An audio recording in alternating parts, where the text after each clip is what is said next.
False reality, Andrew Harper let out a weary sigh as the office elevator finally reached the first floor. He stepped into the cool autumn evening, pulled up the collar of his coat, and began his usual walk home. A normal day, a normal routine. 8 hours of endless meetings, reports, and calls were finally behind him, and now at last he was home. When he reached his apartment door, something felt wrong. His keys didn't fit. He tried again. Nothing. His hand trembled slightly with irritation, and then, click. The door unlocked on its own, as if it had let him in. He froze, staring at the doorknob in confusion. But then he brushed the unease aside. I must just be exhausted. The whole day felt like a blur. Darling, you're home! Marta stepped out of the kitchen, drying her hands on a towel. Her smile was warm, welcoming, but too even, too perfect, as if it were stretched on. How was your day? She asked, her voice soft, but with something subtly off beneath it. Andrew hesitated for a moment. Something felt wrong, but he couldn't quite grasp what. Maybe I'm just overtired. He forced himself to smile back. The usual. How about you? Oh, wonderful. She kept smiling. For too long. He sat on the couch, removing his shoes, when Roxy, their Labrador, approached. But instead of running up to him excitedly, like always, she stopped. She just stared at him, frozen, as if she didn't recognize him. Andrew frowned. What's wrong, buddy? It's me. Roxy still didn't move, and then she let out a soft whimper. Slowly she backed away, as if she sensed that the man before her wasn't Andrew. Later that night, when he finally lay in bed, his sleep was uneasy. He couldn't sleep. Everything in the apartment felt wrong. And then he heard it. A whisper from the other room. His fingers clenched the sheets. Marta was asleep beside him. So then, who was in there? The whisper continued, raspy, crawling under his skin. He couldn't make out the words, but he felt that the voice knew him, that it was speaking to him. And then, something cracked behind the door. Andrew froze. His heartbeat sped up. He couldn't breathe. And when he finally gathered the courage to get up and open the door, there was no one there, but on the floor were wet footprints, barefoot, not his. Andrew woke up with a heavy weight on his chest. His head throbbed as if he had spent the night drunk, though he had only had one glass of wine at dinner. Something was wrong. The feeling of unease didn't leave him, clinging to him like a sticky fog. He remembered the whispering. He remembered the bare footprints on the floor, but now they were gone, as if they had never been there. He shifted in bed and felt that the sheets were damp, not with sweat. They were sticky, as if something had held him in his sleep. Andrew walked into the bathroom and stopped in front of the mirror. Instantly, he tensed. Something was different. The towel was hanging on the wrong hook. The shower curtain tassels were red. But he was sure they had always been blue. His razor was missing. No, not just missing. There wasn't even a trace of dust where it should have been, as if it had never existed. As if this wasn't his apartment. He took a deep breath and splashed cold water on his face. Maybe I'm just exhausted. Maybe I'm focusing too much on these little things. But when he lifted his head and looked into the mirror, he saw something behind him, a blurred figure, standing in the shadows of the bathroom, too tall, too thin. His heart pounded. He turned around instantly. Nothing. But in the mirror, it was still there, and it was looking right at him. "Good morning, love." Marta stood at the stove, frying eggs. Her hair was perfect, her smile too even, too rehearsed, too stretched. "How did you sleep?" He coughed slightly, trying to hide the tremor in his voice. "Fine." "You?" She nodded cheerfully. "Yep. And you?" A chill rippled through him. She had already asked him that, word for word, like she had just repeated a line from a script. He swallowed hard. "Did you hear anything strange last night?" She frowned. "Number? What do you mean?" Her tone was genuine, but her eyes weren't. He studied her carefully. "You didn't hear whispering?" She let out a soft laugh. "Darling, it must have been a dream." But her smile, she was holding it for too long. At work, he couldn't focus. Everything felt off. His computer booted up too fast. His colleagues spoke to him as usual, but too slowly, as if they didn't know what to say, as if they were reading from a script. At one point, he felt someone watching him. He turned. Richard, his co-worker, was staring directly at him. His lips trembled. And then, in a whisper, he said, "You're not supposed to be here." Andrew's head snapped up. "What?" Richard instantly looked away, as if he had never spoken, as if he had never been there at all. That evening, he noticed another strange thing. Marta was washing dishes. He stood behind her, watching their reflection in the hallway mirror. And then, his heart stopped. In the mirror, he was still standing completely still, as if his reflection had lagged behind, as if it had failed to keep up with his movements. Then slowly, it caught up. He froze. His throat went dry. And then, his reflection smiled. Andrew staggered back. But when he looked again, everything was normal, as if nothing had happened, as if he had imagined it. But deep inside, he felt it growing. Something cold, something ancient, fear. Something in this world was not as it should be. Andrew could no longer deny it. Something was wrong with his home. Something was wrong with Marta. Something was wrong with him. But the scariest part, he didn't know what. The next morning, Andrew didn't wake up in bed. He was sitting in a kitchen chair. His hands were sticky with something. On the table in front of him lay a kitchen knife, sharp, wet, as if he had just used it. But he didn't remember how he got there. Didn't remember what he had done. Didn't remember the night at all. He blinked slowly, staring at the knife. His head buzzed. His heart pounded in his throat. Marta stood beside him. She was watching him, not surprised, not concerned, just watching, as if this wasn't the first time. "Did you sleep well?" Her voice was soft, warm, too warm. Andrew froze. What am I doing here?" Marta tilted her head like a curious child. "Don't you remember?" He shook his head. She smiled. "It's okay." She calmly picked up the knife, wiped it clean, and put it back in the drawer, like it was just a dirty spoon. Like nothing strange had happened, like this was normal. That day, he couldn't focus. He tried to think about work, about something ordinary, about something real, but his thoughts kept drifting back, to the knife, to Marta, to the black hole in his memory. And then, his phone vibrated, a text from an unknown number.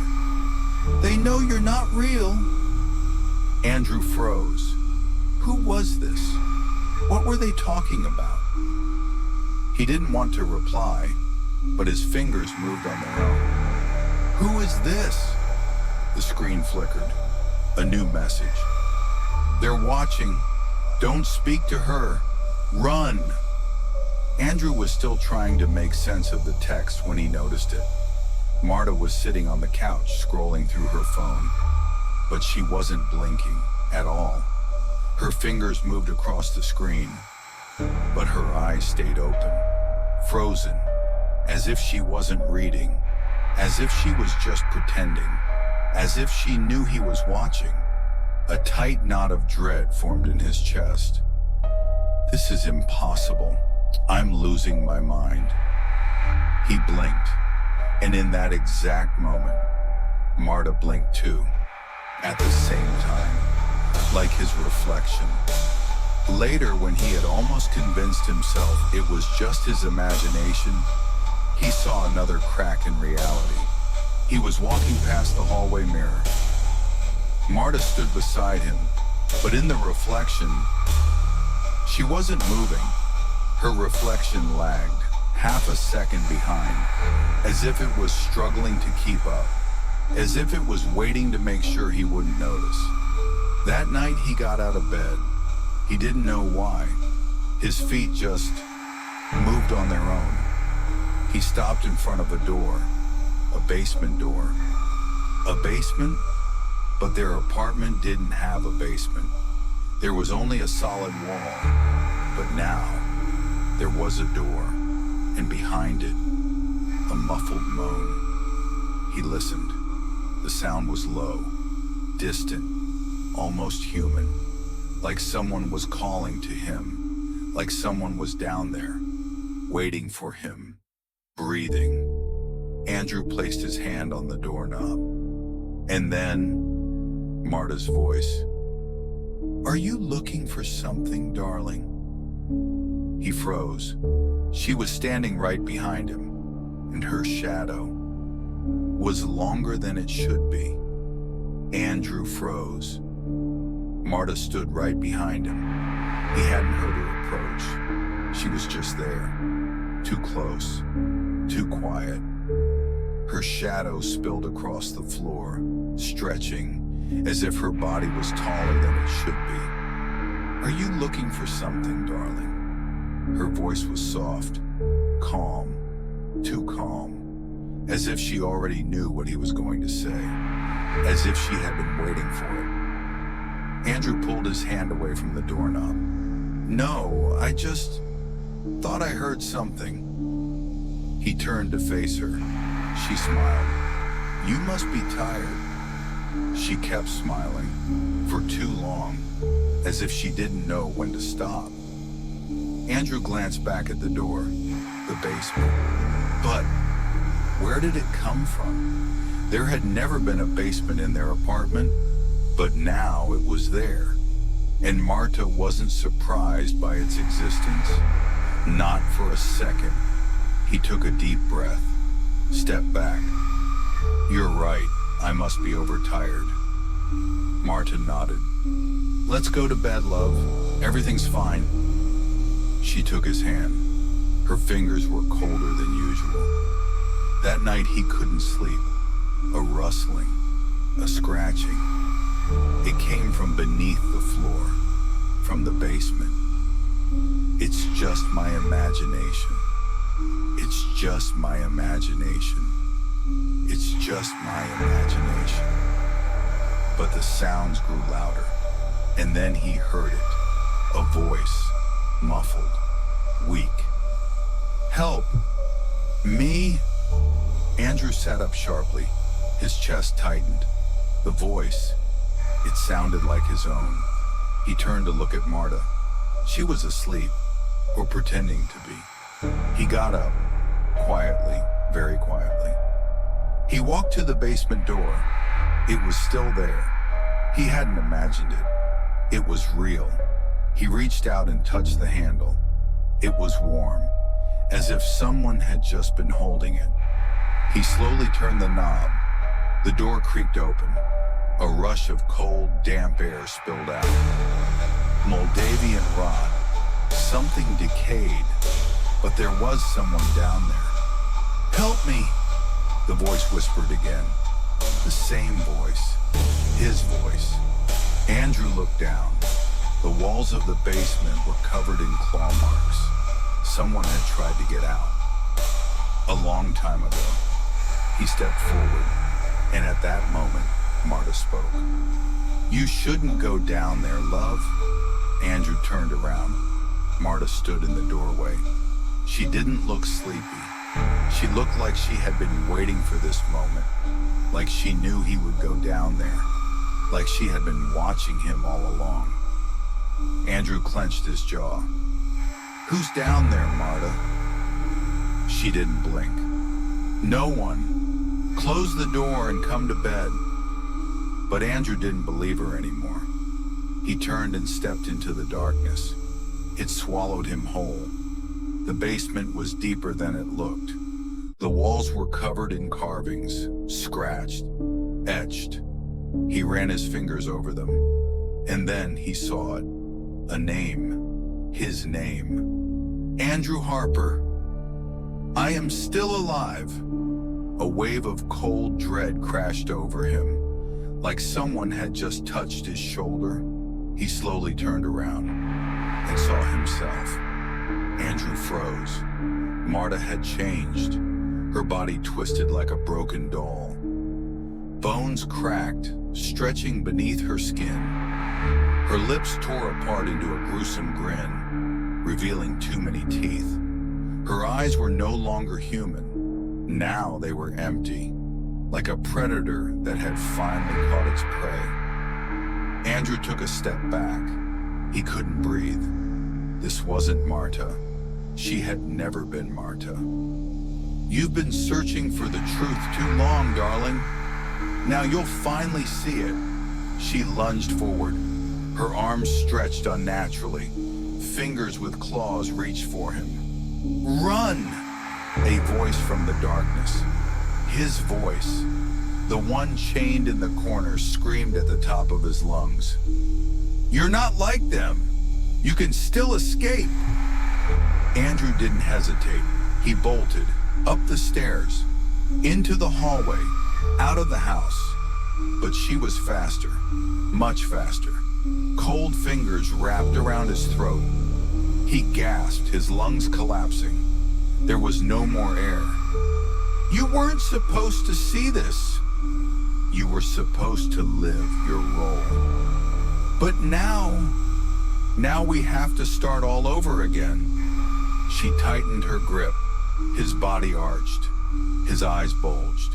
He could no longer feel himself. He was fading, like he was being erased, like he had never existed. 1 second, another, and Andrew Harper no longer existed. Morning, sunlight filters through the window. A man lies in bed. He slowly opens his eyes. He doesn't remember yesterday, but he knows one thing. He is Andrew Harper, and his wife is Marta. "Good morning, love. Did you sleep well?"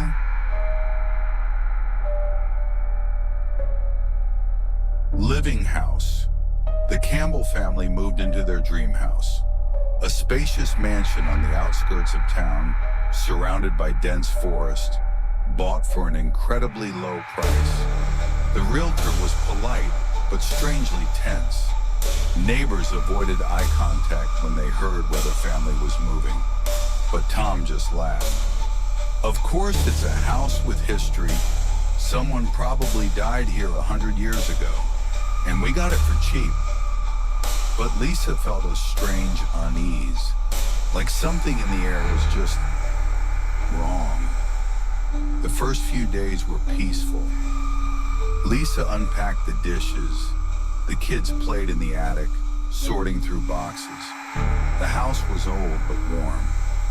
It's just a matter of getting used to a new place, a fresh start. But on the very first night, something changed.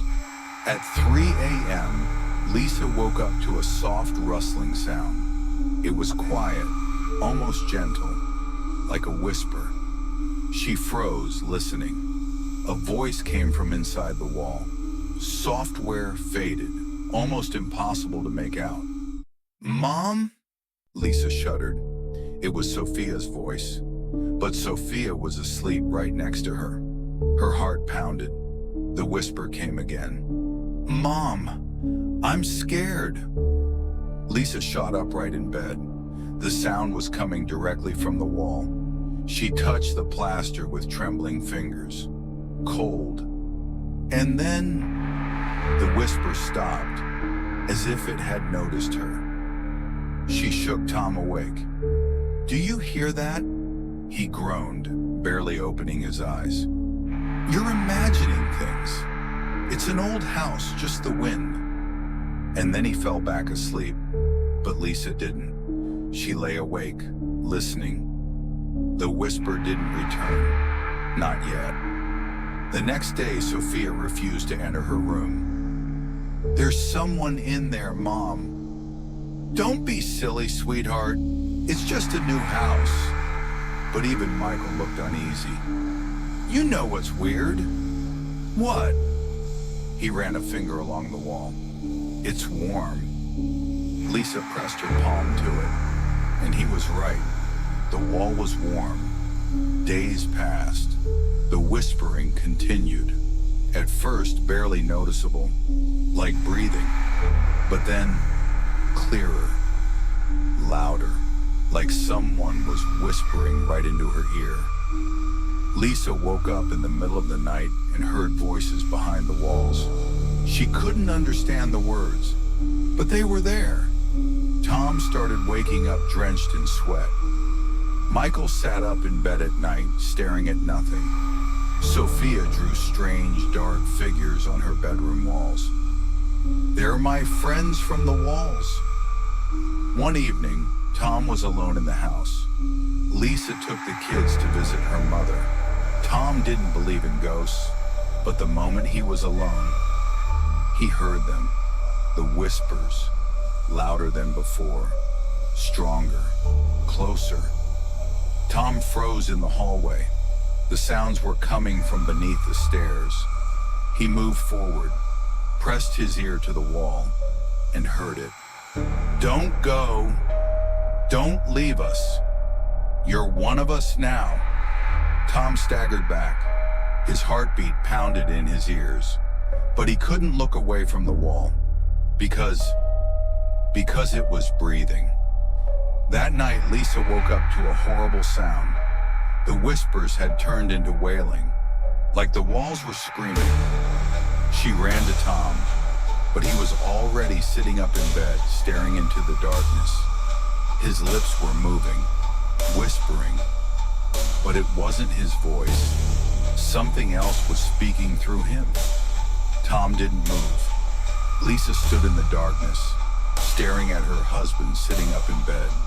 His eyes were open, but he didn't blink. His lips moved, but the voice that came out wasn't his. A soft, hissing whisper flowed from his mouth, too fast, too chaotic, as if many voices were speaking at once. She grabbed his shoulders, shook him. "Tom, wake up!"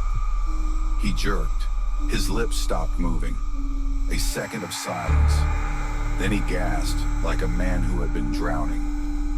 "What? What happened?" His voice was hoarse, afraid.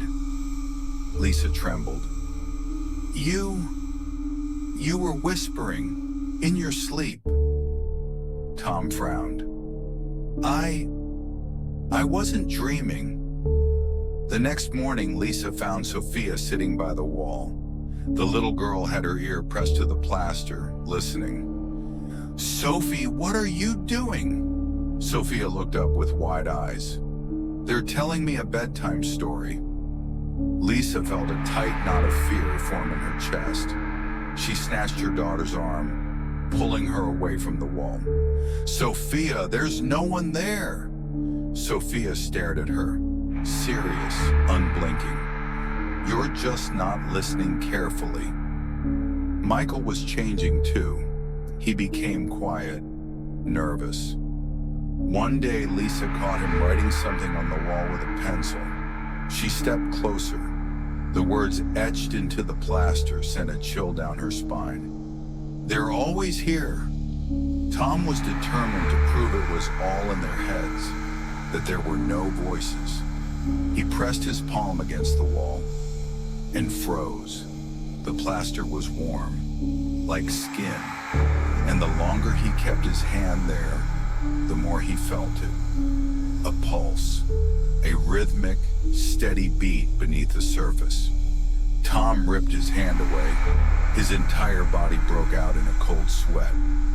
"This is impossible. This is insane." But as he stepped back, something caught his eye. The paint had changed. There were now handprints on the wall. Small, children's hands. Lisa woke up again that night, but this time, it wasn't whispering, it was a scraping sound. Something was moving inside the walls, scratching. She turned on the light. Tom groaned, waking up. "Do you hear that?" Lisa whispered. He tensed, listening. And then, scrack! A sharp, distinct sound from inside the wall, like nails dragging against the plaster. Tom's face turned pale. "What the hell?" They jumped out of bed. The noise was coming from the kids' rooms. They rushed down the hall. Michael was standing in the middle of his room, in the dark, staring at the wall. "Michael? What are you doing?" He didn't turn around. "They woke up, Mom." Lisa's knees went weak. Who woke up?" Michael slowly turned his head toward her. His eyes were empty. "You'll find out soon." Suddenly the lights flickered. The lamp shook. The scraping sound spread. It was everywhere now, like something was moving through the house. Tom grabbed Lisa's hand. "We're leaving, right now." They grabbed the kids. They ran to the front door, but the door wouldn't open. Silence. Too much silence. Lisa turned toward the wall, and then she heard it, a whisper, but this time it spoke in her voice. "You're not going anywhere." The door wouldn't open. Lisa yanked the handle again, then again, and again, but it wouldn't budge. Tom slammed his fist against the wood. "Damn it! What the hell?" The house had locked them in. They felt it at the same time, like something invisible was watching their every move. A cold wave crawled up Lisa's spine, and then the wall spoke again. "You shouldn't have come." It wasn't one voice. It was a chorus. Dozens of voices. A whispering tide, twisting, crawling everywhere. Like the voices were in the air itself. The lights flickered. The room trembled. Lisa felt something cold brush against her neck. She gasped, jerking away. Behind her, something moved, dark, tall. But when she turned, there was nothing there. Tom pulled Michael and Sophia closer. He didn't understand what was happening, but he knew one thing. They needed to get out. He grabbed the nearest chair and swung it at the window. The glass didn't break. It didn't even crack. Not a single scratch. Like it wasn't a window at all. Like it was a wall.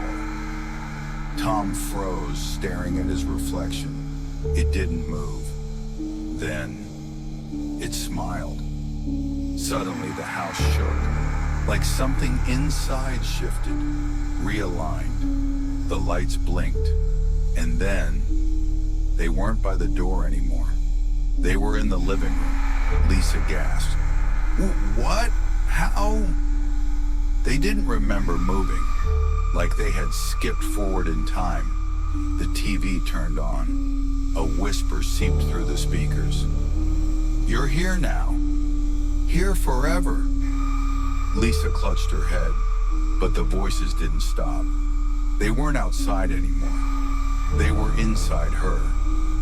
Sophia stood silently. Her hands were covered in something black. Dust, dirt, or something else? Mom? Her voice was soft, almost childlike. They're smiling at us now. Michael didn't move. His eyes were fixed on the wall, the same wall where the whispers used to come from. Something had appeared on the plaster. Scratches, deep, left from the inside. Something wanted to get out. Tom grabbed the kid's hands. "We are not staying here." He ran toward the basement door. "There's a back exit. We'll try through the basement." Lisa didn't want to go down there. She felt it, but they had no choice. Tom threw open the door, a staircase, leading down. The air was thick, damp. It smelled of mold and something else, something rotten. Tom turned on his phone's flashlight. They started descending. And then, Sophia screamed. Lisa spun around. Something was moving in the dark. Something was breathing. Tom's light swept across the basement. And then, they saw them. People. Dozens of them. Their bodies embedded in the walls. Their faces stretched in silent screams. But they were moving. Their eyes were open. They blinked. Their mouths moved. And then, the house screamed. The whispers turned to wailing. The walls trembled. The house didn't want to let them go. Tom slammed the basement door shut. They stood in complete darkness. But the voices didn't stop. Because now, they were inside them. "You are ours now. Now you are part of the house. You will never leave." Lisa closed her eyes. She knew they would never escape. The house no longer whispered. Now it screamed. The screams came from the walls, the floors, the ceiling, muffled, piercing, thousands of voices ripping through the air. Tom tried to open the basement door, but it wouldn't budge. It was no longer a door. It had become part of the wall. Lisa choked on panic. "Where's the exit? Why won't the house let us go?" The children stood frozen. Michael stared at the wall. Sophia smiled. "We're here forever." Lisa spun around, grabbing her daughter's shoulders. "What did you say?" But Sophia didn't answer. She was looking at the wall, like someone was talking to her from inside. "Don't be afraid, Mommy. They love us." Tom turned toward Lisa's voice, and then he stopped. Something had changed. The walls were no longer just walls, faces, hundreds of faces, emerging from the plaster, distorted, twisted, frozen in screams. But they were moving. They were whispering. They were watching. Lisa clamped her hands over her ears. Screaming was useless.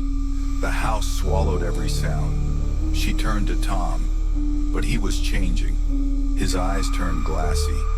His lips moved, soundless, like he was repeating the voices. "Do you hear them?" His voice was dull, empty, not his. Lisa shook him violently. "No, Tom, they're lying. This isn't us. We have to leave." But he wasn't listening. He was no longer Tom. Outside, the neighbors gathered. They watched the cursed house. They could hear the screams, like all the families before, but no one went inside. New ones. "It'll be over soon. And the house will be quiet until the next family." But inside, the screams continued. Tom collapsed to his knees. He was sobbing, muttering, his body trembling. Lisa clutched her children's hands. "We have to go. We have to get out." But then, Something grabbed her ankle. She froze. "You're not leaving. You are ours now. You are part of the house." She looked down, hands black, long, withered, reaching up from the floor. They tightened around her legs. Lisa screamed, but the walls swallowed the sound. The next morning all was silent. The screams had stopped. The house was still. The neighbors knew. It was over. Another family lost. Another family inside the walls. But if you listened closely, you could still hear it. A whisper. The next morning, the Campbell house was silent. No movement, no voices. Neighbors watched from behind their curtains, whispering among themselves. "Is it over? Seems like it. The house got what it wanted. Soon it'll be empty again." One of the neighbors, an old man named Mr. Grayson, finally dared to step closer. He walked across the yard, reached out, and tested the door handle. Locked. But inside, nothing. Too quiet, like the house wasn't breathing anymore. Grayson exhaled. "Good. That means it's done." He spat into the grass and turned back. He knew what would come next. Soon, real estate agents would list the house for sale once again. And one day a new family would move in, and history would repeat itself. Deep into the night, the house came alive again. At first a whisper, software weak, almost gentle. Then a moan, drawn out, piercing, like dozens of voices stretching out the same word. "Help!" Then the screams, wild, maddening, like everyone who had ever lived here was screaming at once. The neighbors woke up, frozen in their beds. They had heard it before. They knew what it meant. New voices had joined the chorus. A week later, police entered the house. The door was unlocked. Inside, they found furniture, children's toys, family belongings. But there was no Tom, no Lisa, no Michael, no Sophia, no blood, no signs of a struggle, as if the family had simply vanished. But the walls were breathing.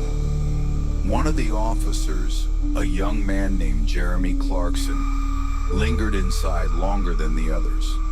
He thought he heard something in the walls, a whisper, his name. He slowly reached out and touched the plaster. And then the wall opened its eyes. It was no longer just a house. It was a prison for souls.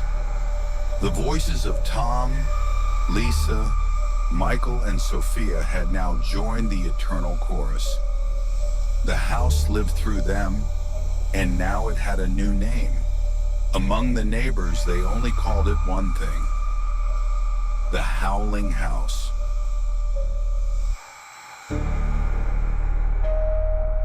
The Cursed Bride. St. Michael's Church was bathed in soft golden light, streaming through the stained glass windows. The air was filled with the scent of wax and incense, and the only sound breaking the silence was the hushed whispers of guests seated on the wooden pews. Today was the happiest day of Michael's life. He stood at the altar, his back straight, dressed in a classic black suit. His palms were slightly sweaty, but he wasn't nervous. On the contrary, his heart was full of joy.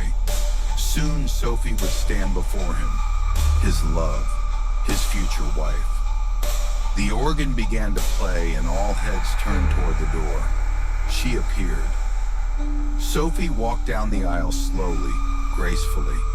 Her wedding gown was dazzling white, its long train trailing behind her like a delicate cloud.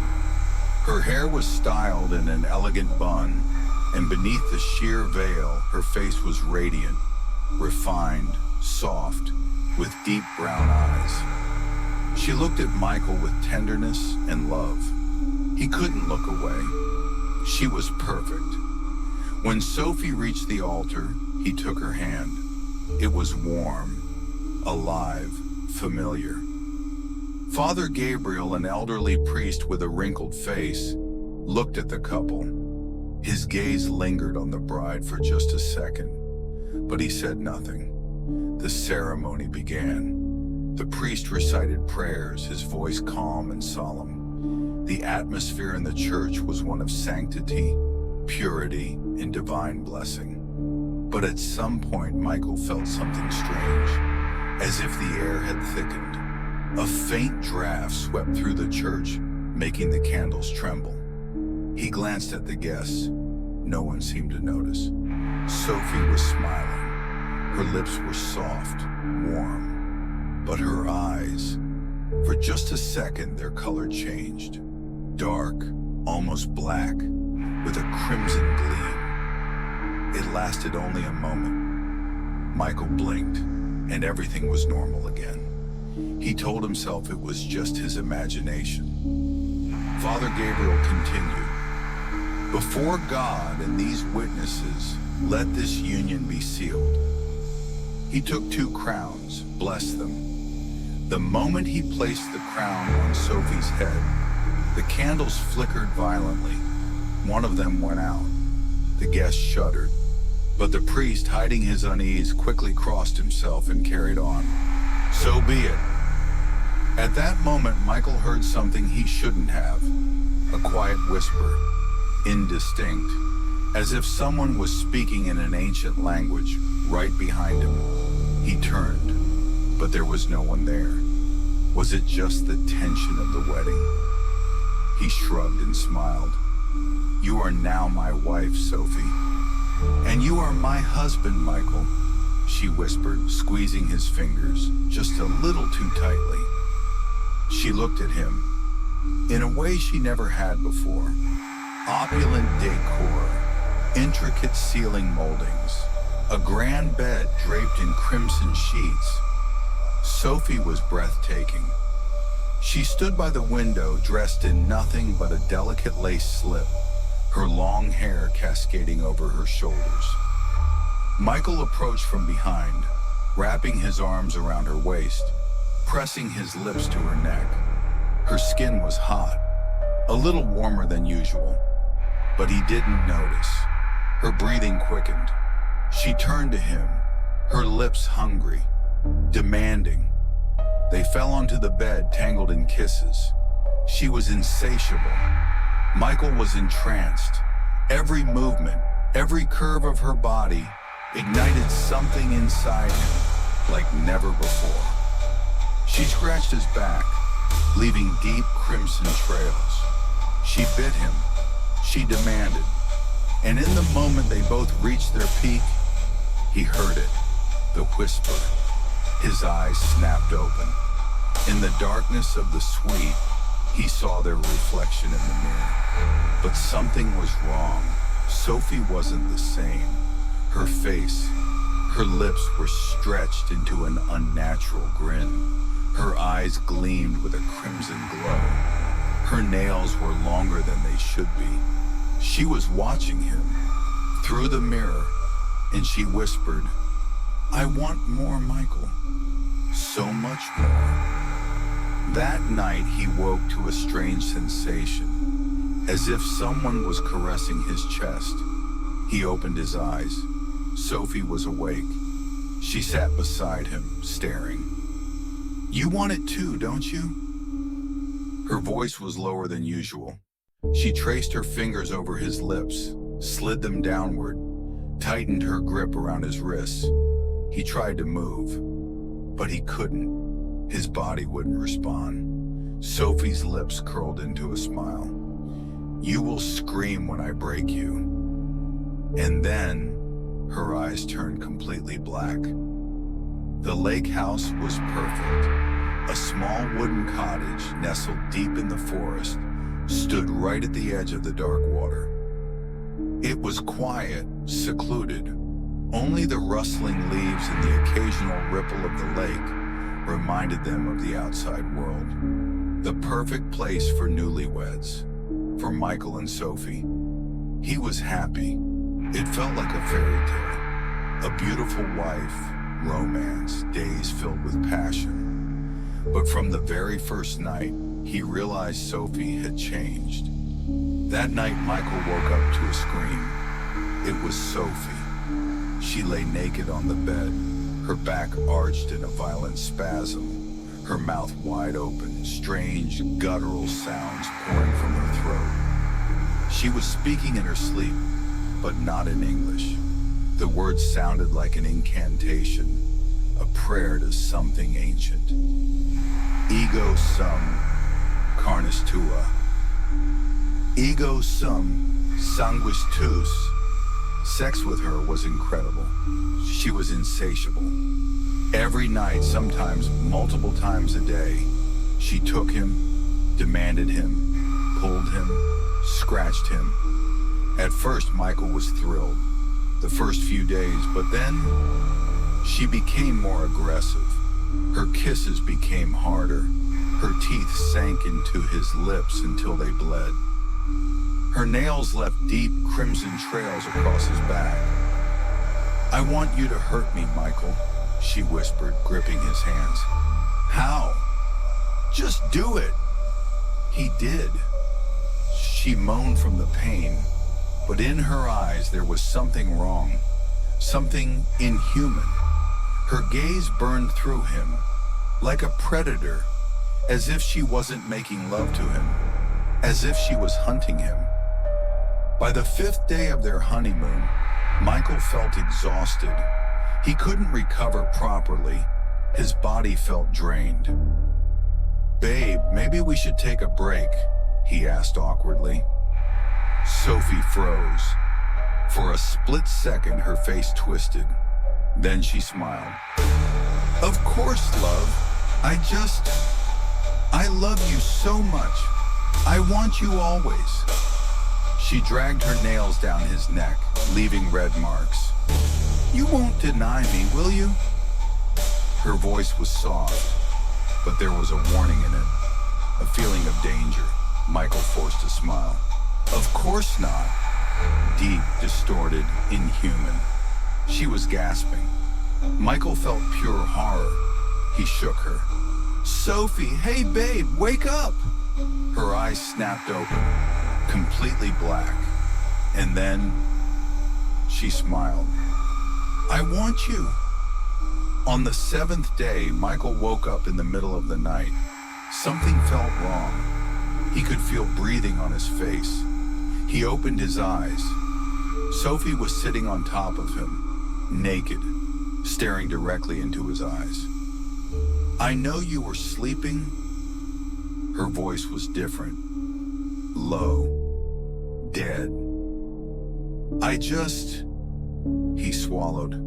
"I'm tired." She leaned in closer. "I don't get tired." He couldn't move. She gripped his wrists, digging her nails deep into his skin. "You're mine, aren't you?" Yeah, he forced out. "Forever?" Yes. She pressed herself against him, and then he felt it. Something moving inside her, something warm, something alive. He shut his eyes, trying not to think about it. For the first time in his life, Michael didn't want sex. On the 10th day, he decided to go for a walk. He needed to get away from the house, to clear his head. Maybe he was just tired. Maybe it was just a wild honeymoon. But then, he saw her. Sophie stood by the water, completely naked. Her skin was unnaturally pale, and her hair floated around her as if she were already underwater. She stepped into the lake. The water didn't move. She walked in deeper, and when it reached her chest, she turned her head toward him, and he saw her eyes. They burned red. Her lips moved. "He is watching you, Michael." And then the water started to boil. He ran back. His heart pounded against his ribs as he slammed the door shut. What was wrong with her? What the hell was happening? But when he turned around, Sophie was already there, dry, dressed, as if nothing had happened. She smiled. "Why do you look so scared, love?" He couldn't answer, because for the first time, in her eyes, he saw pure, endless hunger. Michael could no longer ignore it. Sophie had changed. She was still just as beautiful, just as passionate, but now her desires had gone beyond the limits of reality, and he felt it in every cell of his body. Sex had become aggressive. She demanded. She commanded. She scratched, bit, pressed down on him. She would straddle him at night, refusing to let him sleep. Even when he was exhausted, her body moved over him, her nails digging into his chest, her lips whispering into his ear, "You can give me more." He couldn't, but she didn't take no for an answer. On the 11th day, he stepped out of the shower and saw his reflection in the mirror. His skin was covered in deep purple bruises, as if he had been beaten, as if his body had been torn apart from the inside. But he didn't remember it. He didn't remember her touching him that hard, didn't remember her hurting him like that. But maybe he just hadn't noticed. Maybe he was just too drained. But in the mirror, he noticed something else. In the reflection, standing in the darkness of the bedroom behind him, Sophie was there, smiling. The next night, Sophie woke him again. She climbed on top of him, pressing her body against his, pinning down his hands. "Say my name, Michael," she whispered. She moved above him, her movements too fluid, too rhythmic, as if she wasn't just having sex, as if she was performing a ritual. "Say my name." Her voice deepened, lower, darker. He felt her nails pierce into his shoulders. The pain was real, too real. "Say it!" He tried desperately to turn away, but she grabbed his face. She forced him to look into her eyes, and in them, he saw something not human. At the peak of pleasure, he suddenly felt it. Something inside her, moving, alive. It was like something was shifting beneath her skin, as if her body wasn't truly her own, as if something else lived within her. Her eyes rolled back, and from her lips came a low, rasping moan, which turned into laughter, a deep, vibrating, unnatural laugh. And then he saw her mouth, a mouth that held no teeth, a mouth that held more tongues. On the 13th day, he couldn't take it anymore. He woke early in the morning while Sophie was still asleep and began packing his things. He couldn't stay here any longer. But when he reached the door, she was already waiting. "You weren't thinking of leaving, were you?" She hadn't been asleep. She knew. A wave of cold panic surged through him. I'm tired, Sophie," he said quietly. "I want to go home." Her smile widened. "Home?" She took a step closer. "But you're already home, Michael." And then his phone rang. His hand shook as he grabbed it, fumbling to answer. "Michael!" An old man's voice on the other end made him freeze. "This is Father Gabriel. You must come to the church. Immediately." A weight pressed against his chest, like ice-cold fingers wrapping around his heart. Sophie heard everything, but she didn't stop him. She only smiled. "Of course, Michael. Go." She didn't resist. She let him leave, and that terrified him more than anything. He drove like a madman, his hands gripping the wheel so tightly his knuckles turned white. Everything was wrong. He couldn't deny it anymore. Something had taken his wife, and it wasn't letting him go. When he reached the church, Father Gabriel was already waiting at the door. His face was ghostly pale. "I know what's happened to your wife, Michael." Michael froze. "What is it?" The priest closed his eyes, exhaled shakily, and whispered, "A demon." Michael stared at the priest, unable to speak. "What did you say?" Father Gabriel let out a heavy sigh, his face deathly pale. "What has possessed your wife is a demon." Michael laughed, a nervous, hollow, unnatural laugh. "You're joking, right? This is just exhaustion. Sophie is just... She is no longer Sophie, Michael." He froze. Father Gabriel opened his Bible, flipped through a few pages, and placed it before him. "When you were married in our church, the moment I said, 'So be it,' something entered Sophie." A cold chill ran through Michael's body. How is that possible?" "A curse." The priest closed his eyes. "Long ago, there were rituals that allowed demons to enter through sacred vows, through marriage, through oaths." Michael clenched his fists. "But why her?" Gabriel was silent for a moment. "The demon didn't choose her, it chose you." Michael went still. "What? You were the target from the beginning." His heart stopped. "But why?" The priest lowered his head. "You already know." Michael's mind flashed back to Sophie's words. "I want more, Michael. You can give me more. Why do you resist? Don't you feel how good it is? Desire, passion, lust." He had felt it. He had enjoyed it. But now he understood. It wasn't just her desires. It had been a trap. "You must stop this before it's too late." The priest's voice was tense.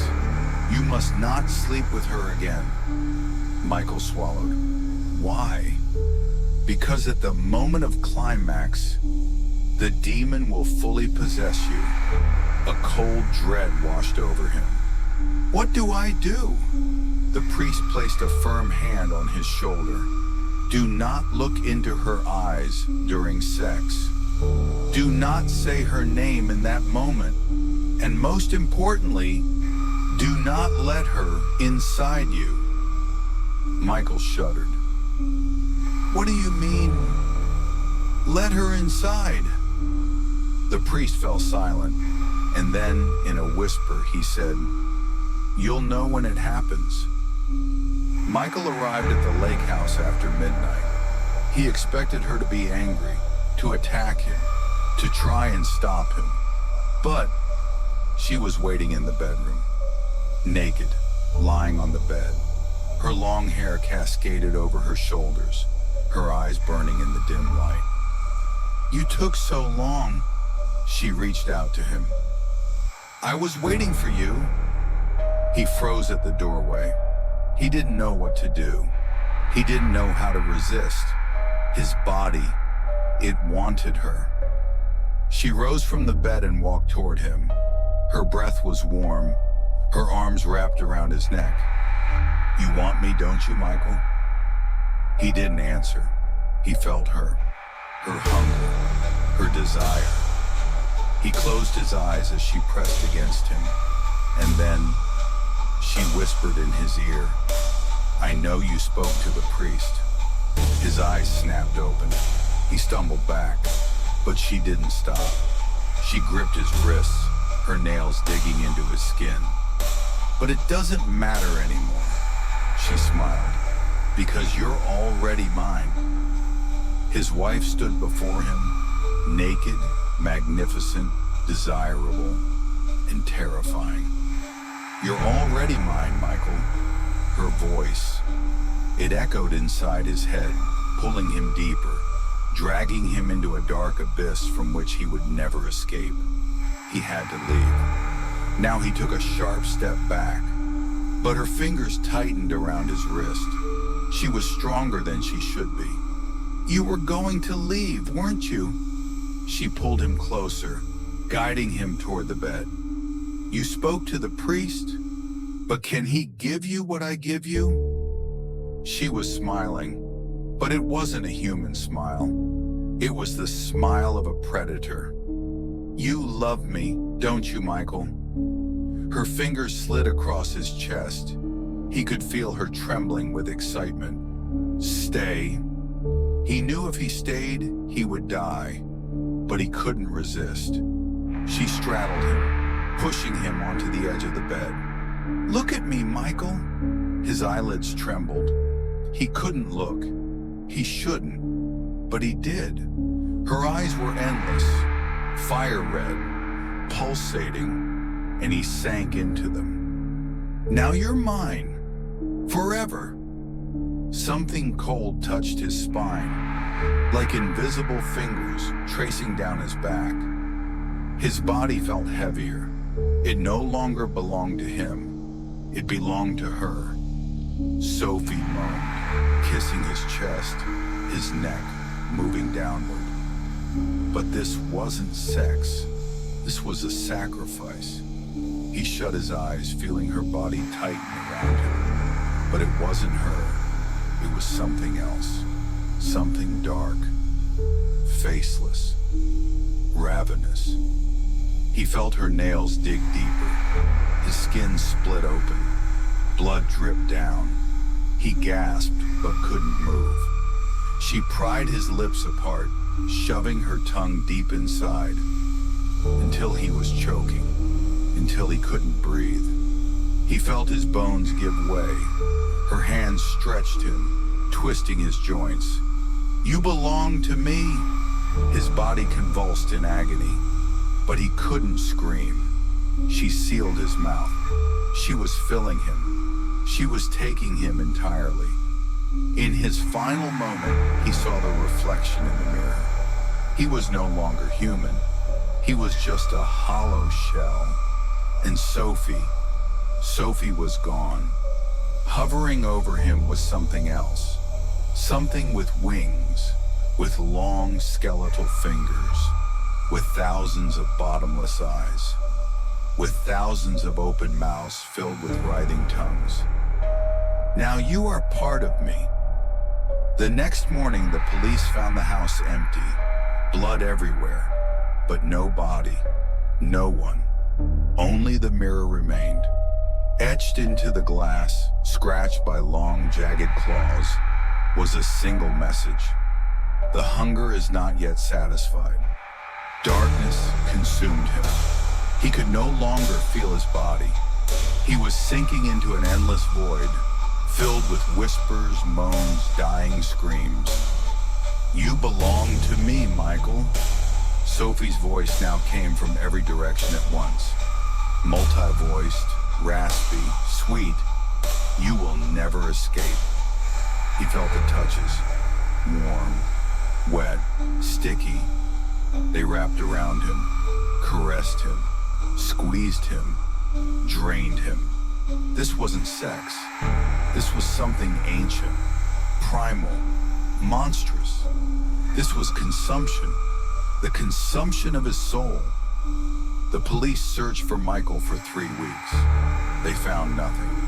The lake house was soaked in blood, but not a single trace of the bodies, as if he had simply ceased to exist.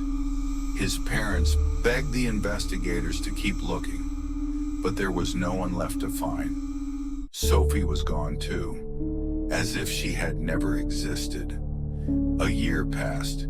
In another church, another couple stood before the altar. The groom and bride gazed at each other, full of love. The priest smiled. "So be it." But the moment the groom slid the ring onto the bride's finger, the lights flickered, the candles trembled. The groom suddenly felt something strange, as if something had just entered his body. The bride smiled, and for a brief second, her eyes flashed red.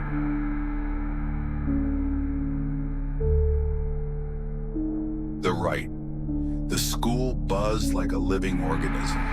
The sharp hum of voices, the clatter of footsteps in the hallways, the scent of cheap pastries from the cafeteria. By the window, a small group of 5 teenagers stood out from the rest.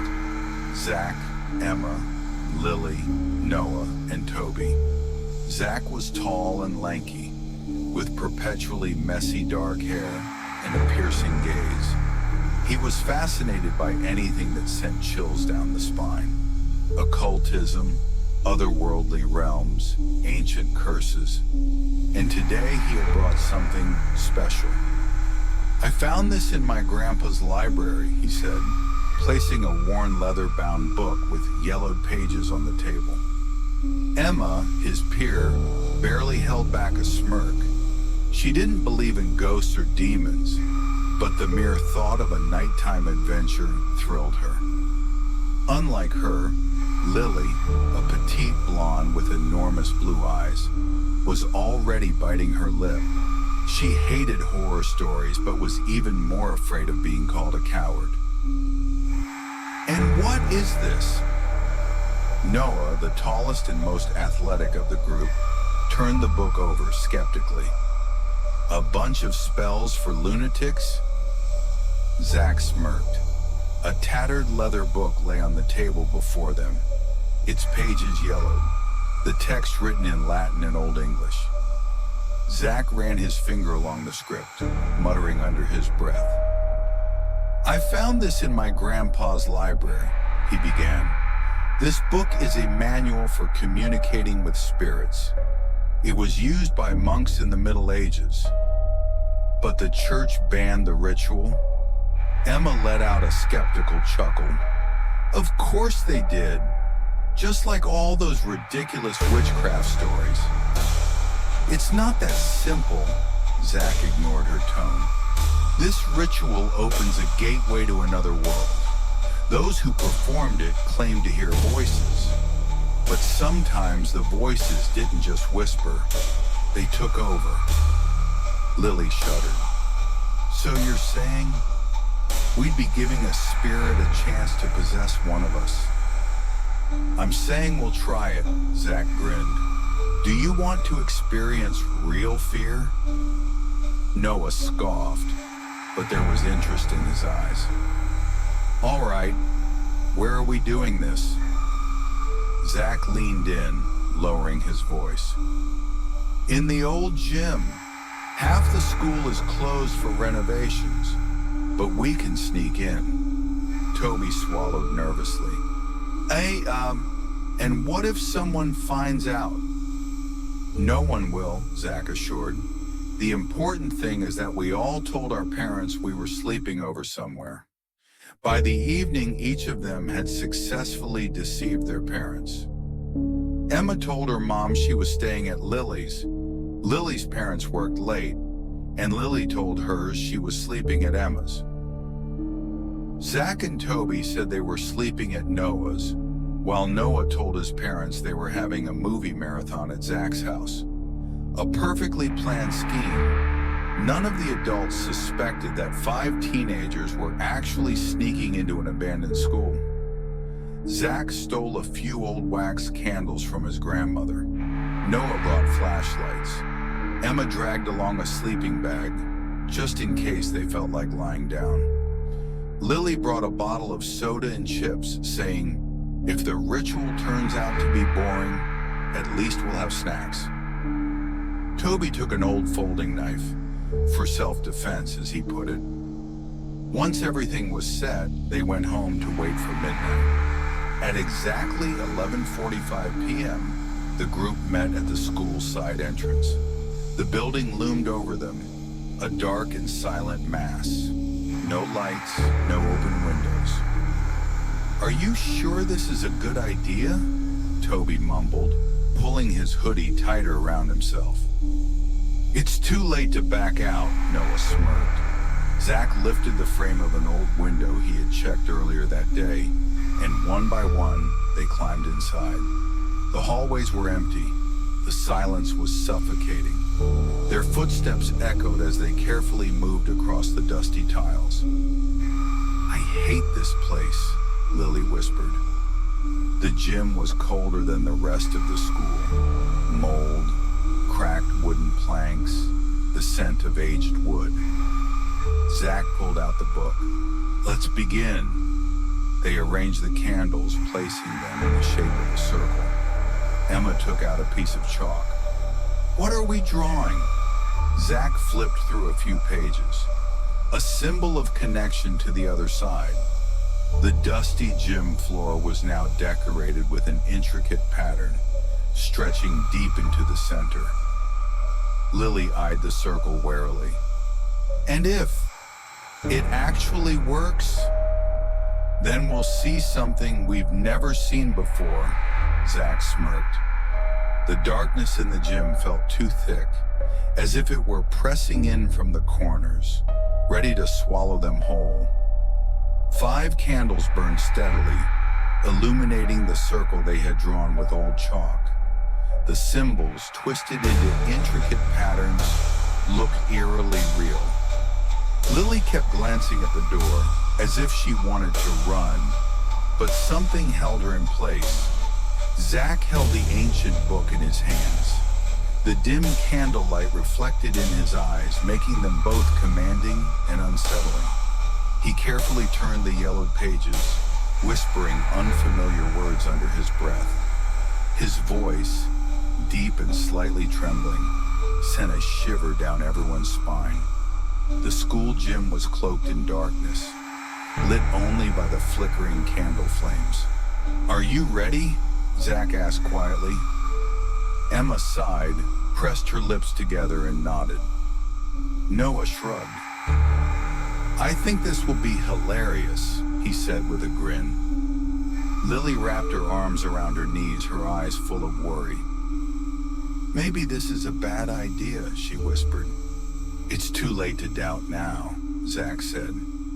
His voice was steady, but there was a barely noticeable tremor in it. He opened the book and slowly began to read. "Quod est inter vivos et mortuos, aperite portas, da vocem tuum." The words sounded foreign, as if they echoed from somewhere beyond the empty hall. "Repeat after me," Zach instructed. All 4 hesitated, but then reluctantly followed. "Quod est inter vivos et mortuos, aperite portas, da vocem tuum." The air grew thick. A strange vibration filled the space, as if some unseen energy was crackling within the gym walls. The candle flames wavered, stretching into thin, sharp tongues of fire. "Do you feel that?" Lily whispered. Noah rolled his eyes. "It's just your imagination." But his smirk suddenly faltered as he felt something crawling beneath his skin. "What the—" Noah started shaking his arms, trying to brush off an invisible force. "There's something crawling on me," Emma frowned. "Quit messing around." Noah turned to her, his face pale. "I'm not joking. It's moving." At that moment, the candle flames turned blue. They bent inward, drawn by some invisible force. A strange scent filled the air, a mix of sulfur and burning wood. "Zach, maybe that's enough." Lily exhaled. "Stop this." But Zach didn't seem to hear. His eyes were glued to the book. He kept reading. "Spiritus ignoti audi nos." Unknown spirits, hear us. A gust of wind rushed through the gym. Though all the windows were closed, the candles flickered even more violently. Zach raised the book higher. "Veni loquere nobiscum." "Come, speak with us." A loud clap. The candles went out. The gym was swallowed by complete, impenetrable darkness. For a moment, everyone froze. The only sound was Lily's heavy breathing. "Is that it?" Noah asked hoarsely, trying to steady himself. "Where's your ghost, Zach?" "Wait," Toby whispered. "Did you hear that?" In the pitch-black room, a whisper slithered through the air, a quiet hissing sound, like someone was speaking right behind them. Emma felt cold breath against her neck. Who's there?" Her voice trembled. And then, an invisible force swept the candles away. They rolled across the floor. One of them landed near Toby's feet, the hot wax burning his fingers. "Ah!" he screamed. "This isn't funny." Toby shot to his feet, clutching his head. "Let me go. It's in my head!" Lily shrieked. "What's happening?" Zach stood frozen, paralyzed. His lips were slightly parted, but no words came out. Noah clutched his head. "I feel sick, like something is pulling me inside myself." Toby collapsed to his knees, his body convulsing violently. Foam began to drip from his mouth. "Zach!" Emma screamed. "What do we do?" Zach squeezed his eyes shut and shouted in desperation. "Claudie Portis! Close the gates!" But it was too late. Something had already awakened. A chilling presence filled the air, thick and suffocating. They all felt it. And then, Toby lifted his head. His eyes were completely black, and he smiled. A slow, unnatural grin stretched across his face. "I have arrived," he said, his voice eerily calm. "And you will not leave." Silence swallowed the gym like a burial shroud, a silence so thick it clung to the air like tar. Only the teenager's heavy breathing echoed in the darkness. Toby sat on the floor, his body trembling. His hands clutched his temples, his mouth slightly open, as if he wanted to say something, but the words were trapped inside. Emma was the first to break the silence. "Toby?" Her voice barely above a whisper. The boy's head snapped up. His eyes were black, not just his pupils. His entire eyeballs had turned into endless voids of darkness. Lily screamed and stumbled back, crashing into Noah. "Holy shit," Noah muttered, his heart pounding. Toby's mouth fell open, and an inhuman sound poured out. Not a scream, not a moan. Something deep, hollow, like an echo reverberating through empty corridors. Then he spoke, but not in English. "Razen thul makarith, exar torma." The words were foreign, ancient. They rumbled from deep within his throat, yet the sound was too smooth, too precise, spoken as if by someone else entirely. What is he saying?" Lily clung to Emma's arm, her nails digging into her skin. I don't know." Emma stood frozen, feeling an icy terror seep into her bones. Zach, who had been paralyzed in shock, suddenly grabbed the book and started flipping through the pages in a frantic panic. It's the language of the ritual," he whispered. "What?" Noah shouted. "You brought us here, and you don't even know what we summoned?" Zach didn't answer. Toby spoke again. But this time, everyone understood. "I see you. I feel your fear." His voice was not his own. It was deep, hollow, like a being speaking from beyond this world. Lily let out a soft whimper. "Toby, please." Slowly, he turned his head toward her. His jaw unhinged slightly, lower than it should, and a twisted, unnatural grin stretched across his lips. "You are sweet. I will tear off your arms and drink the blood from your bones while you beg me for death." Lily screamed, stumbling backward until she hit the wall. "Stop this!" Emma grabbed Zach, shaking him violently. Zach struggled to breathe, his hands shaking as he flipped through the book's pages. But they were all jumbled, out of order. I will split your ribs like ripe fruit. I will eat your tongue and let you hear me chew it. Suddenly, Toby spasmed violently, foam spilling from his mouth. His body convulsed, his back arching unnaturally, as if something inside him was breaking him apart. What's happening to him? Noah lunged toward him. But in that instant, Toby surged forward with inhuman speed. He grabbed Noah with ice-cold fingers, shoving his face inches away from his own.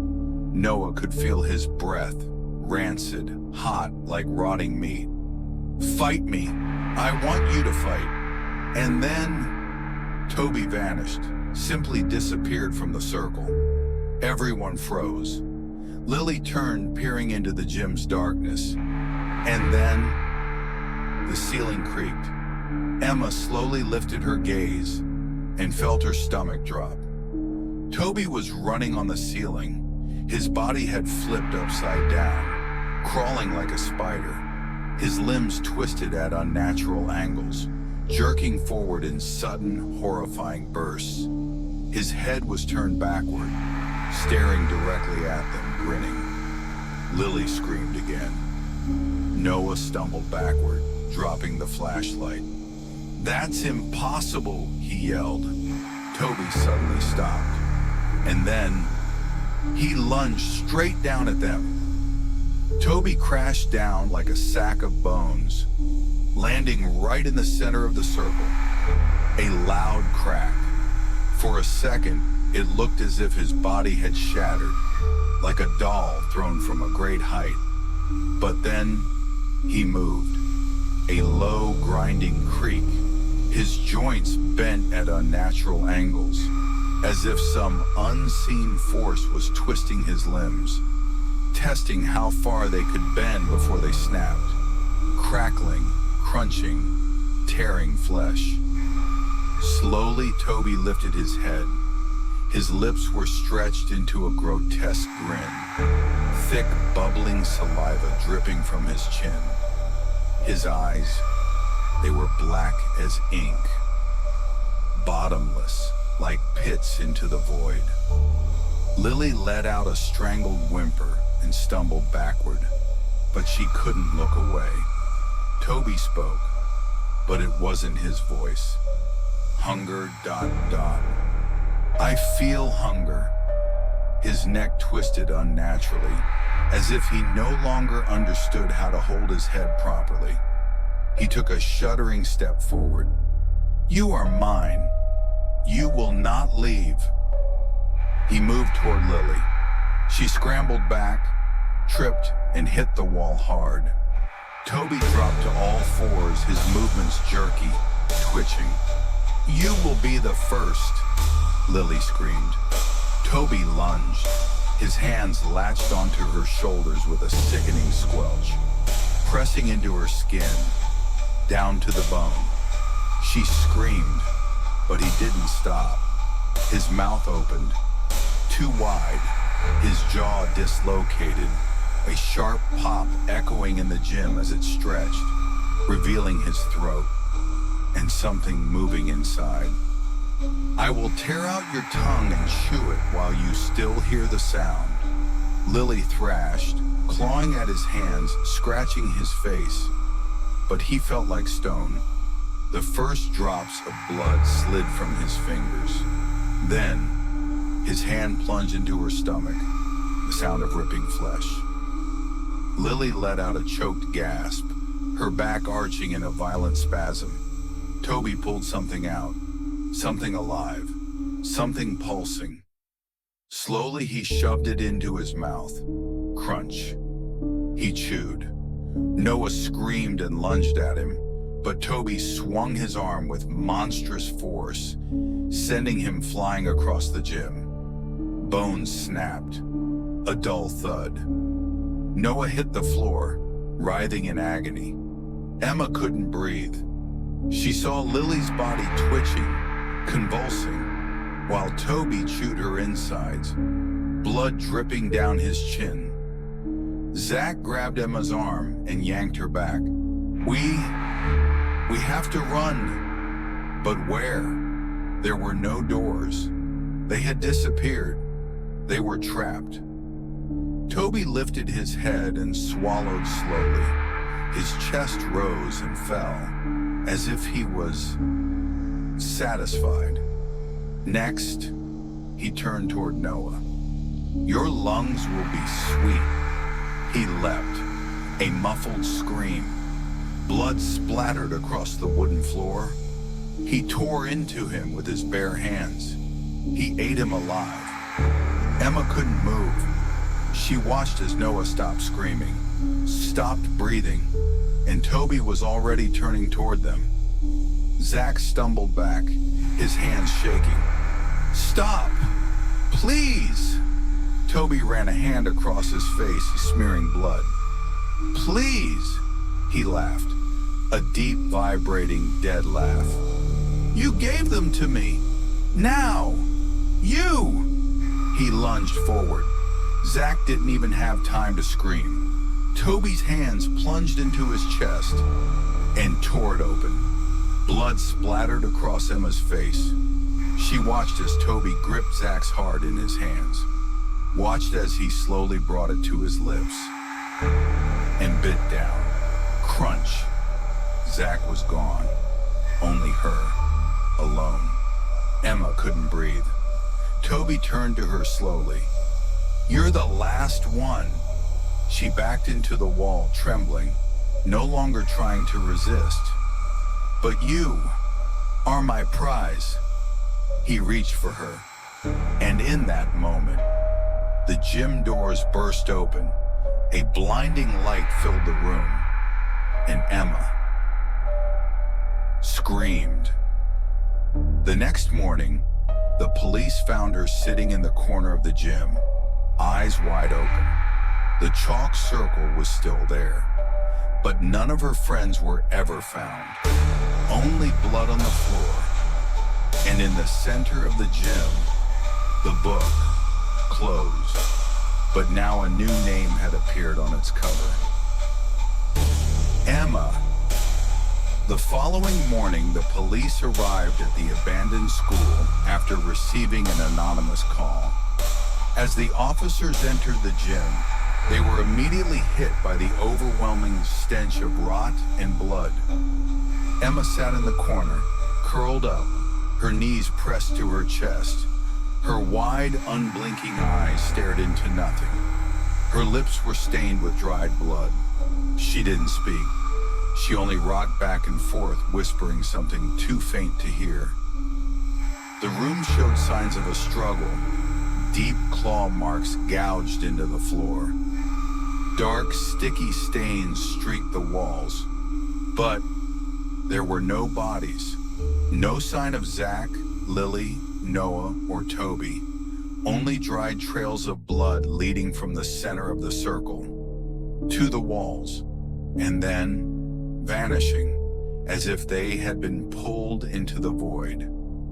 The officers searched the school for 3 more days, then the city, then the surrounding forests, but they found nothing. It was as if they had never existed.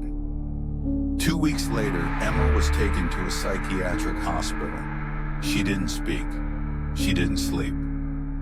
Her eyes stared into emptiness, but at night, the hospital guard said she sometimes woke up, sat up in bed, stared at the wall, and smiled. Then in a loud, clear voice, she would suddenly say, "He is hungry.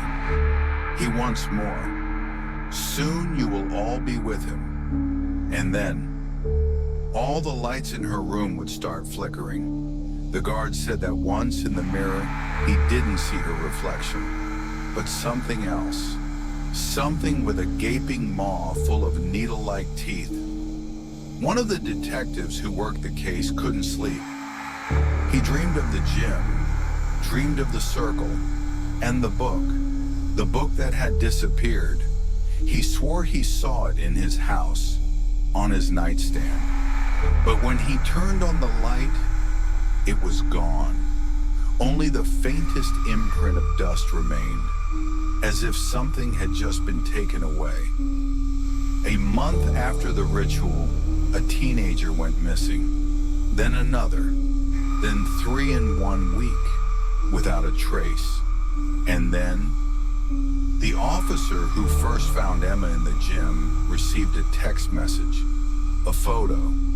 It was a picture of the school gym, taken from the exact same corner. But this time, someone was standing in the chalk circle, a black silhouette with a twisted head, too long, too thin, and beneath the photo, there was only one word: hungry.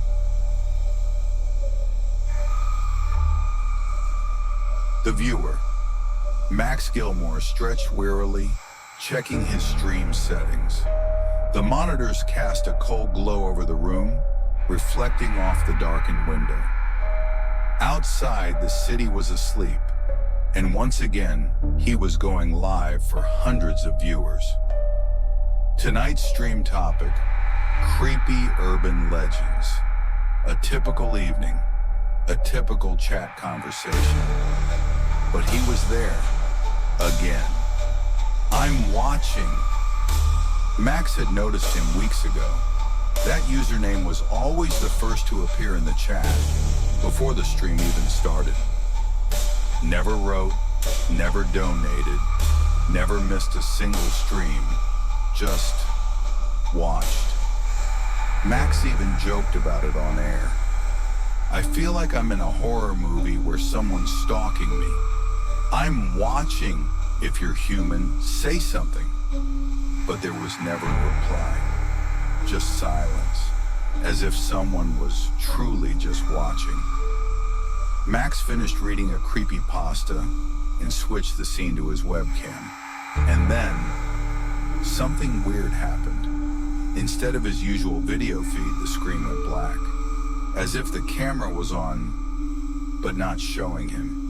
The chat exploded. Max, your camera's broken? Black screen, bro. Wait, what is that shadow? He froze. What? What shadow? He leaned in closer to the monitor, and suddenly, the image appeared. But something was wrong. The screen showed him, but his eyes were empty, black, completely void, no pupils. The chat exploded. What's wrong with your eyes? They turned black. This is a filter, right? Tell me it's a filter. Max blinked. The screen glitched, and his normal face returned. His normal eyes. No distortion, nothing. He let out a nervous laugh. Damn glitches. But the unease wouldn't leave him. He glanced at the chat and saw one single message. From I'm watching, you finally saw me. Max stopped breathing. He stared at the message. The first time that username had ever spoken. And then, his screen went black. The entire PC shut off. The room was swallowed by darkness. The screen went dark. The computer shut off on its own. The room was swallowed in pitch black darkness. The only source of light, a dim street lamp outside the window. Max froze. He could hear it. The soft hum of his PC fan slowing down, dying. And then they came back to life. The computer turned itself on. The monitors flashed white, flooding the room with harsh light, as if nothing had happened, as if it was just a random shutdown. But Max knew this wasn't just a glitch. When the system booted up, the browser opened on its own, his YouTube channel. The stream was still live, but he hadn't restarted it. He hadn't even touched his keyboard. A cold chill crept through his body. I didn't start the stream, and yet on the screen, he saw himself, sitting in front of the camera. But he wasn't sitting in front of the camera. The chat was flooded with messages. Max, what the hell? You've been silent for 10 minutes. Guys, is he lagging? He's just sitting there, staring at the screen. Okay, this is seriously creepy. Why isn't he moving? Is it just me, or is he slightly smiling? Max didn't move. He stood there staring at himself. The him that was still sitting in the chair. His copy was staring directly into the camera. Eyes wide open, not blinking, completely empty, black, no pupils. Max stopped breathing. He couldn't move. His eyes turned black. Is this a filter? Please tell me it's a filter. They're watching you. Max blinked sharply. The image flickered. And then it was normal. His usual face. His usual eyes. No distortions. Nothing. He took a deep breath, forcing himself to calm down. It's just a camera glitch. Just a weird bug. But the unease wouldn't go away. His eyes flipped back to the chat, and there was only one message. From I'm watching. You finally saw me. A cold sweat ran down Max's spine. The first time that username had ever spoken. He clicked on the chat profile. It was empty. No videos, no subscriptions, as if the account didn't exist. Max grabbed his phone to text a friend, and then he saw the new notifications. Sender, Max Gilmore, his own name, as if he had sent them. Hello, can you see me? She noticed you. Max hadn't typed that. His heartbeat pounded in his ears. He looked up. A knock, software slow, at the window. He turned. Someone was there, looking right at him. Max froze. The figure at the window didn't move, but he knew it could see him. He was looking at himself, a copy standing outside waiting. His computer screen flickered. A new notification sound, a single message. From I'm watching. Open the door. The knock, slow, steady, against the window. Max didn't move, didn't blink. He stared at the figure behind the glass. It stood motionless, hidden in shadow. But he knew who it was. It was him. A cold sweat crawled over Max's skin. This is impossible. This can't be real. He shut his eyes. It's just the light playing tricks. It's my reflection. I'm just tired. He opened his eyes. The figure was still there. But now it was smiling. Max stumbled back. His breath hitched. His pulse hammered. Instinctively, he reached for the curtains to close the window. But the moment he blinked, the figure was gone. His computer screen flickered. Max whipped around. Everything looked normal. The chat was empty. The screen glowed with the usual YouTube dashboard. I imagined it. I'm just tired. I'm overthinking this. But then, a notification, a new donation. From I'm watching. The message, $6.66. Donation from I'm watching. Stream this. Max froze. What? He clicked the message. A link appeared in the chat. Max, did you see that? He donated to you. Dude, you have to open the link. This stream is turning into a real horror movie. Open it or ignore it. Max's eyes flicked back to the window. The figure was gone. What's on the video? He clicked the link. A new browser window popped up. A black screen, a video file. He hit play. The video loaded, and he saw himself.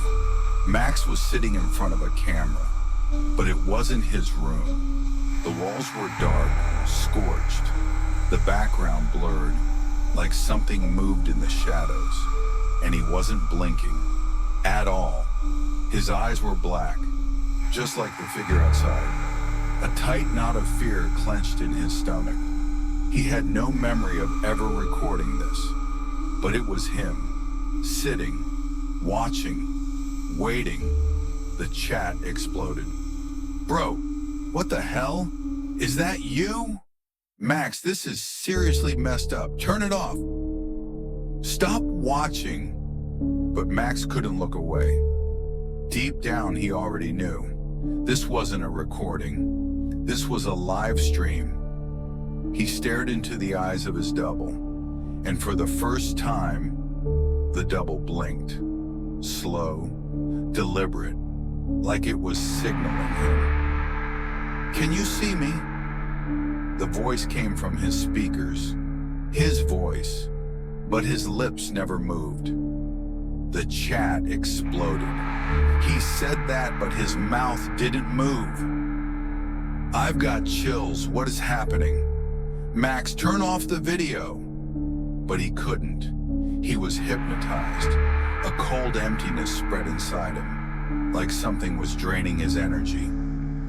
You finally see me. The figure on the screen smiled. End of chapter. The computer shut off. The room plunged into darkness. Max jumped to his feet, knocking over his chair. And then he heard it, right behind him. Slow, quiet, heavy breathing, like someone was standing there. Heavy breathing, like someone is standing behind him. The slow, deep breaths came from right behind him. Max froze. His body refused to obey. Someone was there. He could hear every inhale, slow, deep, like this thing was savoring the moment, like it knew he was too afraid to turn around. But this is impossible. He was alone. He had locked the door. He was alone. The stream is live. Without him, the monitor suddenly flickered on. His YouTube channel, a green live icon in the corner. Max felt his fingertips go numb. He hadn't started the stream. The screen showed a live feed. He saw himself, sleeping, in his bed.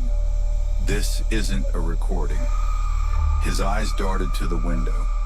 Darkness. The city was asleep. He was awake. But on the stream, he was asleep. The chat exploded. What the hell? Is this live? Max, why are you sleeping? Are you streaming this right now? He's going to wake up. Max covered his mouth with his hand. No. He clicked end stream. Nothing happened. The button didn't work. The stream continued. Max looked back at the screen. The footage changed. He was still in bed. But now he was moving. Slowly, sitting up. His head tilted like a broken doll. His hands twitched.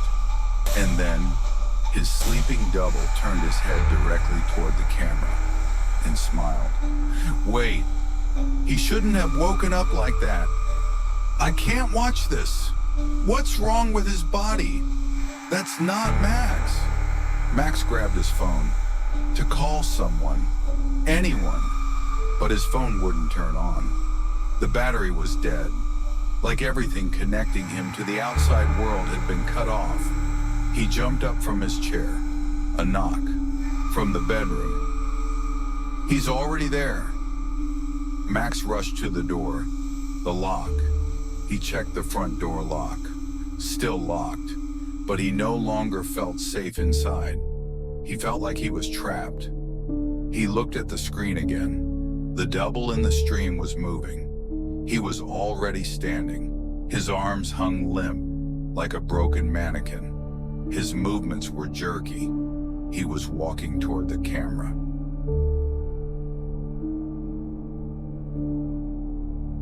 Max Max was in the other room, but he could hear footsteps from the bedroom where his sleeping double had been. Oh God, he's too close to the camera. Max, say something. He's coming out. The door opens on the stream. The bedroom door slowly opened. At the same time, the real door opened. Max froze. From the darkness of the bedroom, something stepped out. He sees him. It moves slowly, but he could see the silhouette, and he recognized it because it was him. He stepped out of the bedroom with empty black eyes. He's up! Holy shit, that's not you! Max, run! You're already in his place. Max tried to scream, but he couldn't. Darkness, cold, endless void. Max could no longer feel his body, could no longer hear his own thoughts. He was here, but he wasn't. Suddenly, light, warm, software ordinary. Max's eyes opened. He was sitting in front of his camera. Everything was normal, as if nothing had happened. The monitor glowed, YouTube was open, the chat was alive, buzzing.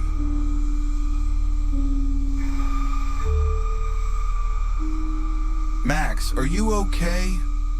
What the hell was that? Dude, I almost died of fear. You're back. He doesn't remember. Max blinked. What happened? He looked at his screen. The camera was on. On the screen, him, smiling. He looked fine. He leaned closer to the camera. Something about his face had changed, but he couldn't tell what. You look weird, bro. What's up with your eyes? They look darker? Max, you're quiet. Are you okay?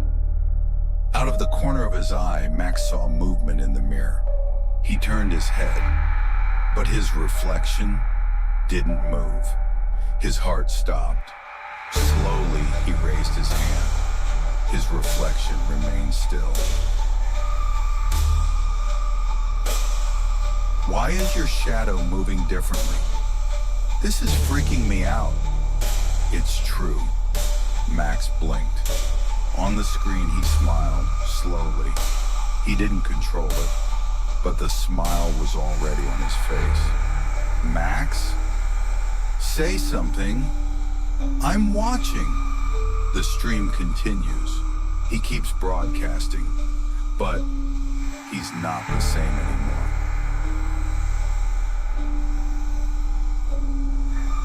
Subscribe to the channel to receive new horror stories before bed. Like, write in the comments who at what time does not sleep under our audiobook.